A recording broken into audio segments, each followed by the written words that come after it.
Welcome to the Free Speech Show. I'm Bill Bronner, and it's Free Speech from the Living Room. We have a great group of my favorite guests tonight. We got Terri, Joyce, Rick Overton, and Laurie Buckley. And I'm Bill Bronner. the theory of the show. The theory of the show is we have a topic. Tonight's topic is sex in the 21st century. Are marriage, monogamy, and morality dead? Well, morals dead. Morality, who knows what morality is. And to start off with, sex in the 21st century for me is same as sex in the 20th century. When I met my wife, I had gone through a period of like 4 years of quasi-celibacy. And so for me, sex in the 21st century is much better than masturbation. Although that's still, that's still happening too. But it's just that occasionally having someone else there participating in your orgasm is awesome, and I'm all for it. And I love breasts. And I thought that sex in the early 80s was like probably maybe sex for people now in the 21st century, before AIDS, pre-AIDS. And for me, I would like to be a swinger, except for the women I see who are swingers. I mean, I'm not swapping my wife off for some action with that. That's how I come to resist it. So, but I mean, and that was probably the problem with my first marriage is I thought I wanted to be a swinger because I was willing to swap, and but then 250 pounds, what are you going to get for 250 pounds? So, Was that Canadian? My wife. So, and that's kind of the women you see in swinging films kind of a thing. And you know what? Good for you guys. But for me, it was paradise. I moved to San Francisco in 1982.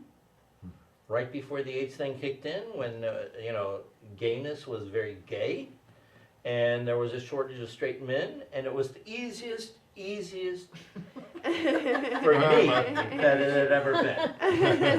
And because I'd been married a long time. I was married for 10 years, and trying to date when you're married is very difficult. Found that out. So. But if what I'm seeing on the internet is any indication of sex in the 21st century, it's a completely different world than the world I grew up in. And maybe it's just that now they're capturing this stuff on film and delivering it to the novices, the people who are isolated from the wild swing scenes that you see in the Czechoslovakian nightclubs and things where you go, that was how I pictured heaven. That's what, a room full of models naked, just coming around and blowing everyone. Perfect. And, so in the 21st century, I think that eumonogamy will take over, and it will be occasionally you will have some kind of a sexual experience with another person, but usually you'll be relying upon the internet, and for your stimulation, and then so then breeding will become something that will. So we make a baby. It's not gonna be. Do we want to make love? The love, that's gone. So welcome to the 21st century. Here's the thing: is I hope that people grow up without all of the inhibitions that I was raised with, and all the guilt and all the mystery. I remember growing up, the one thing I wanted to accomplish before death was losing my virginity. Yeah. Yeah, I don't want to die a virgin, God. That'll be in my prayer every night. And dear God, please do not let me die a virgin. Amen. So anyhow, Laurie, I'm the only married person in the room as far as we know. Quit your bragging. And I'm eager to hear how it is for sex for a beautiful, mature woman in the 21st century. Well, Laurie Buckley. Thank you. Sex in the 21st century, I said to myself, sex in the 21st century. You know, I haven't had any sex in the 21st century. It's a horrible I century. thought about it really hard. It doesn't mean I forgot, but I go, that is just terrible. But it's like my friend Norma Miller said. She goes, she's a hetero, but she hasn't found anybody to hetero with. It's kind of been that way for me, you know. And I said, but these are good years for the vagina. Aren't they? This is good years for the vagina. A woman now can step out in a way, because I was born, you know, at a time, 1949, where, you know, they didn't talk about it much. I saw all those movies, you know, where everybody got married and the happy ending and everybody slept in the double bed. When I found out that was all because of that Catholic dude that was riding over the movie industry to make sure they were all being, like, accurately cool and in happiness land with the religious solution, I go, I bought that crap. I thought it was all about this love, and I didn't know lusty love, and you know, all that stuff, and you know, I didn't get any of that stuff. But I found out later. Thank God, I was saved. But to see, and I raised her for much of my life in Las Vegas, where a girl has to learn to speak English and fuck fluently. I didn't know what to say when I first went working in casinos, you know, because I was getting all this action, and I stopped for a minute, and I go, was I perhaps better looking than I had interpreted myself at the beginning, or anyone else, you know? But then I realized that after a few experiences that I was just a hole. And that was nothing personal, you know, it was just the way that it was. That there was just this lustness of something going on that I had not experienced. I'd been married 6.5 years, divorced out into the world, just a little lammy. But I caught on pretty quick, and I realized it was about dialogue. Because guys come up and, Hannah, baby, you know. I was like wanting to be a cool chick, you know, and I'd say, well, you know, thank you. I didn't know what to say. Thank you for that. You know, oh, that was so lovely. That, man. But so I learned about, we can talk about it all day long, honey. It doesn't mean you're ever going to get any. Ta-ta. You know, and so I began to learn the dialogue so that I could walk in a room, talk some shit, get my job done, and come out with my panties on. So I realized that there was this whole nother transformation, and then it began to occur to me out there with all this free energy and way before AIDS, so we could rock. And I had a naturalist doctor that taught us natural birth controls, and we had the healthiest snappers this side of the Mississippi. It was like I could have 3 boyfriends a week. It was, you know, back in shape again. It was the most awesome thing. So I had freedom, and I wasn't a hippie, even though later on I found out I was. I didn't know at the time. It was like a second life thing. And oh, and I tie-dye. But then I all this free love, which seemed kind of obscure to me, but then I kind of got into it later on, because it's really now I learned it's not about just, oh, getting married and all these people that have organized marriages. What a sad thing. But maybe it works for them. You know, some people got lucky. But once I realized that I could learn how to, I could have what I wanted, I could be crazed, go back and do my business. You know, I didn't eventually hook up with anybody yet. But it's a new world now. This is a new language, and I think you're right, Bill, about, you know, I had told my kids a lot of stuff, and they were out doing it, you know, about the same age. But they were hip to the world a little better than I was, because my son calls me and goes, Mom, I'm dating this chick. He says, and it's the first time he had sex, so he was, you know, very happy. And so he says, Mom, you know, she's acting kind of strange. She wants to sleep. I said, what is the bitch doing, my son?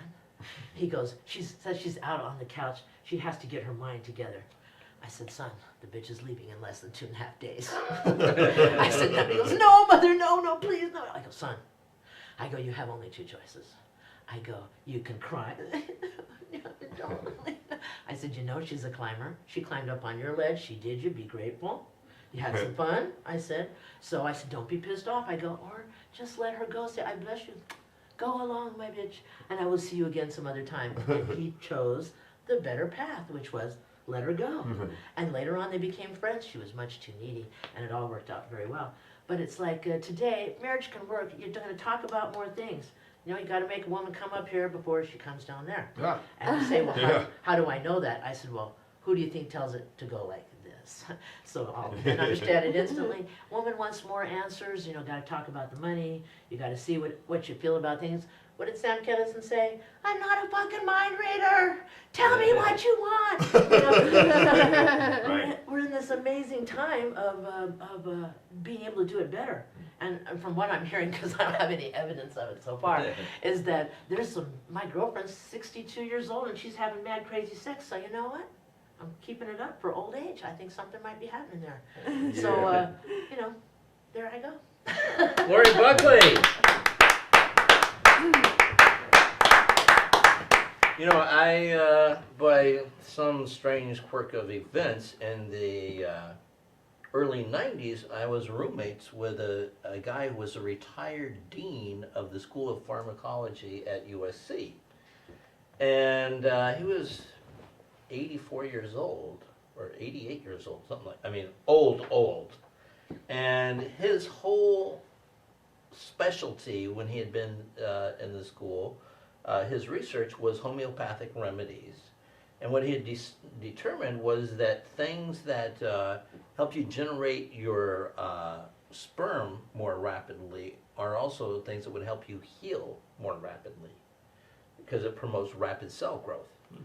And so he was always eating the raw oysters, eating the shark's cartilage, I mean, he had it going on, and he had 3 girlfriends, and I'm going that way. You know, if I outlive my wife, that's my thing. If I outlive my wife, I'm going on all of those nutrients. I'm trying everything. We have a very funny lady here. You might recognize her from Last Comic Standing, or you might recognize her from your marijuana from my activism. marijuana activism, Yay. yeah. Terri Joyce.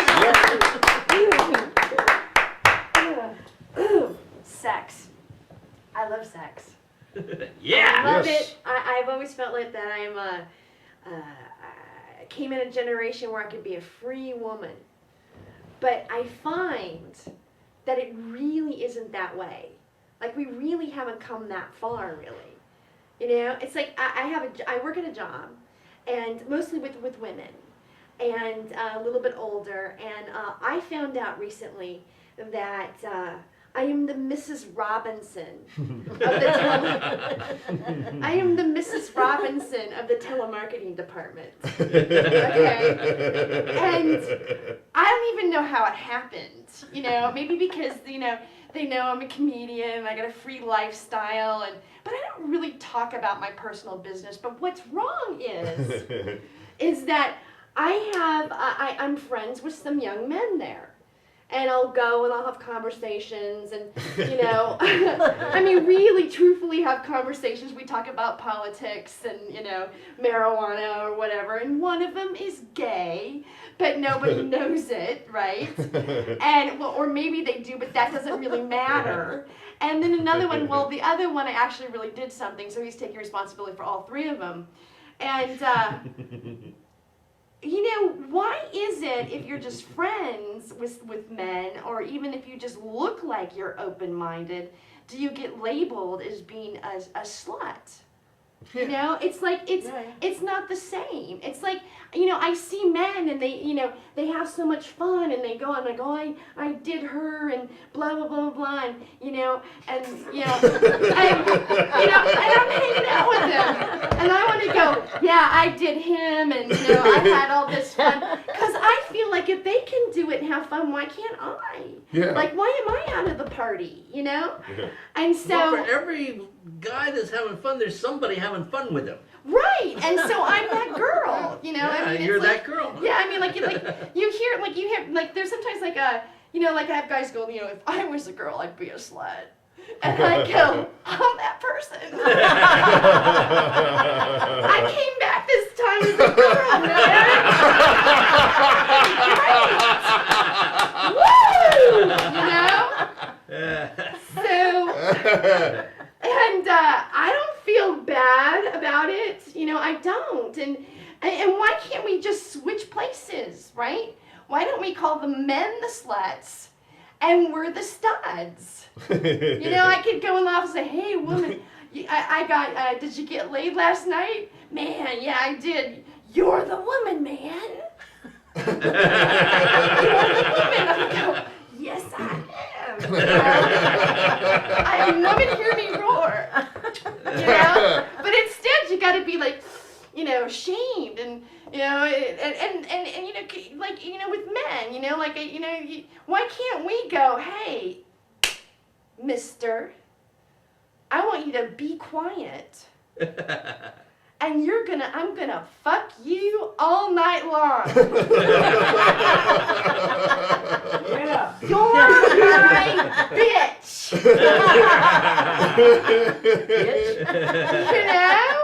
You know? I'm gonna do you like you porn. You know?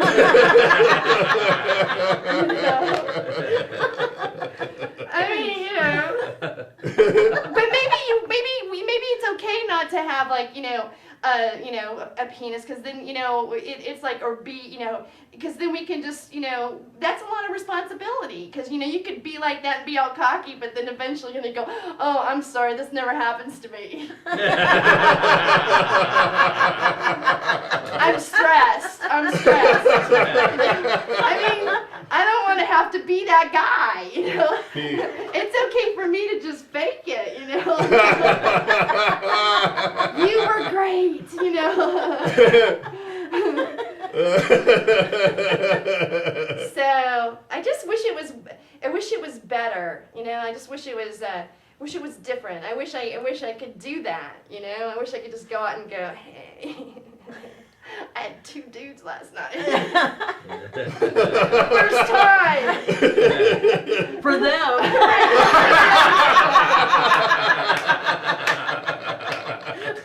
Yeah, broke in 2 rookies. I had this. Made him cry.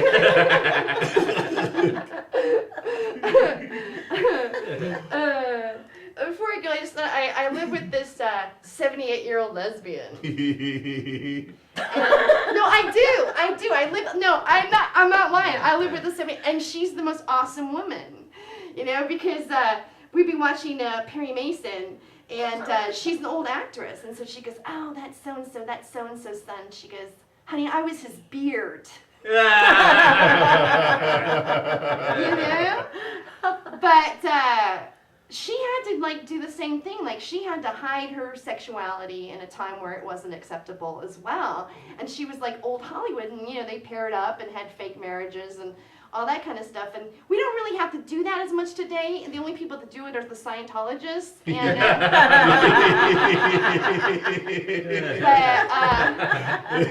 I really hope someday, you know, we really can be liberated. It's okay for us to just, you know, be either, like men could be sluts and then women could be the studs, you know?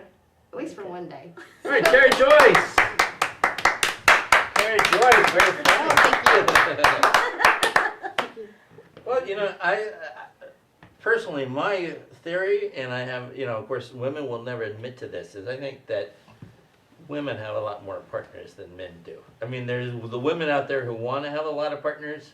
They're getting like 200 a year. You know, whereas the guy, he can work as hard as he wants to. He's lucky to get like 20 a year. You know, yeah, the biggest stud, you know, is lucky to get 20. But yeah, some bar skank, yeah, she can get every night. Boom, bam, boom. How does she do it? Volume. We have, for the last time, for a few weeks before, while he's off shooting a movie in Montana, my very good friend Rick Overton. Yeah. Let me fix my collar. That's important. You forgot your golden chain. Yeah. Oh, I've got my golden chain. Let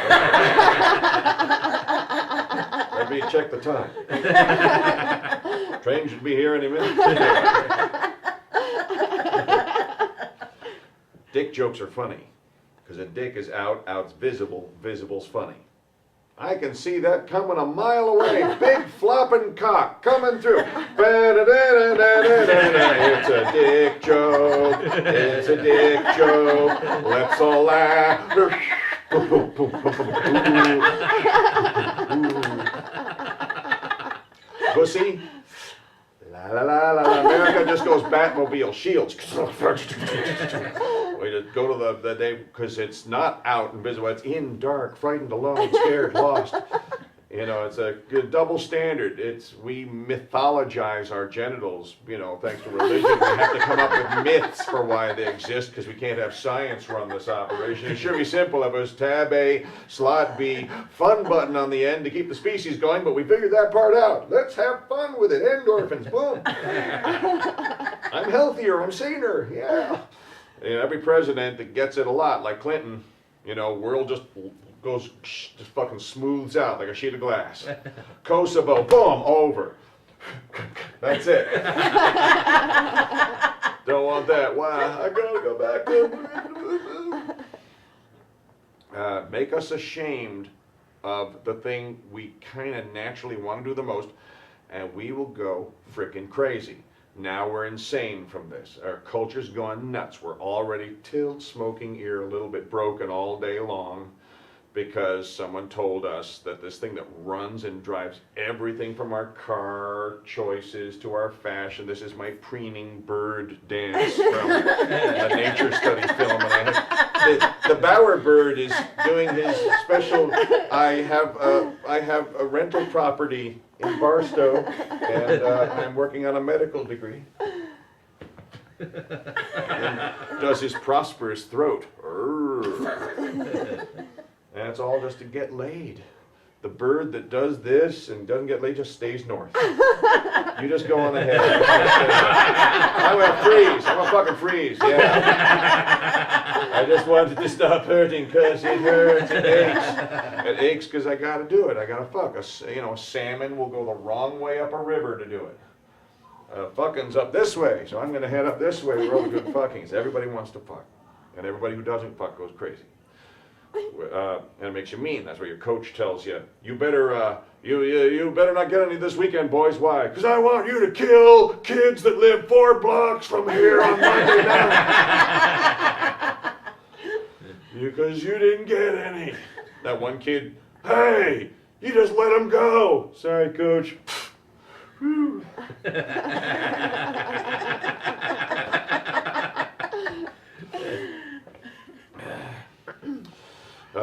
You know, and we hate, that's why Fox News wants you to hate the French, because they all go, we're lovers, not fighters. We can't have that. We need fighters.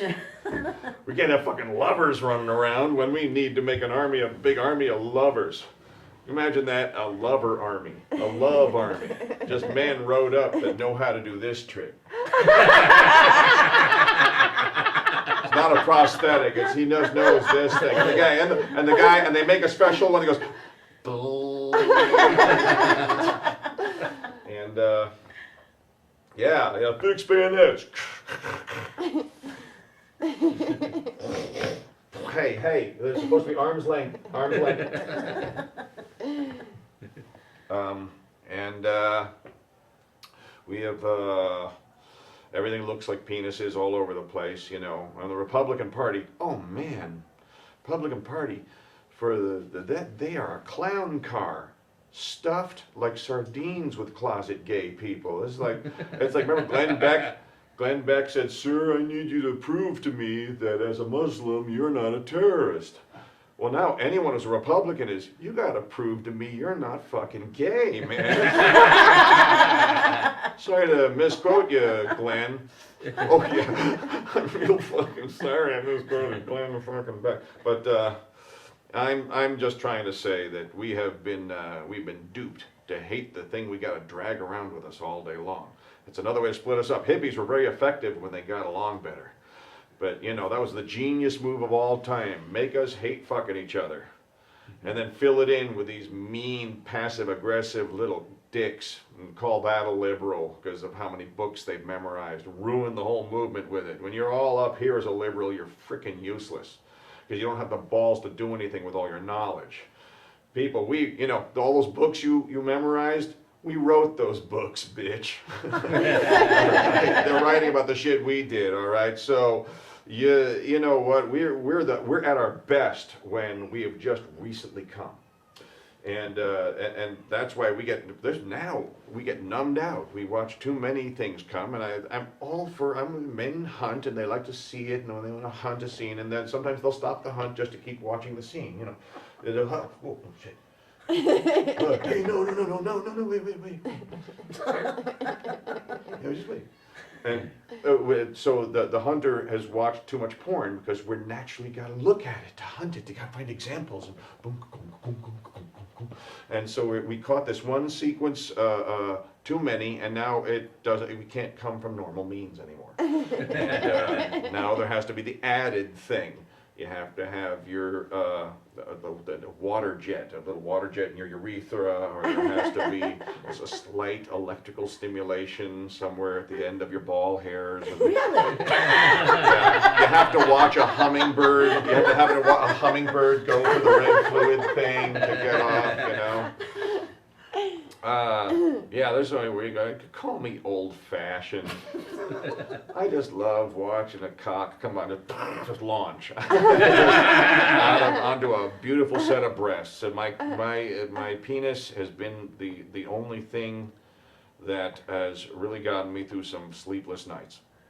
And so I don't hate my penis. It's been my good friend. I betrayed it with cocaine. It did not betray me. My bad little buddy. And yes, he's my little buddy. And I'm my penis whisperer. Rick Overton.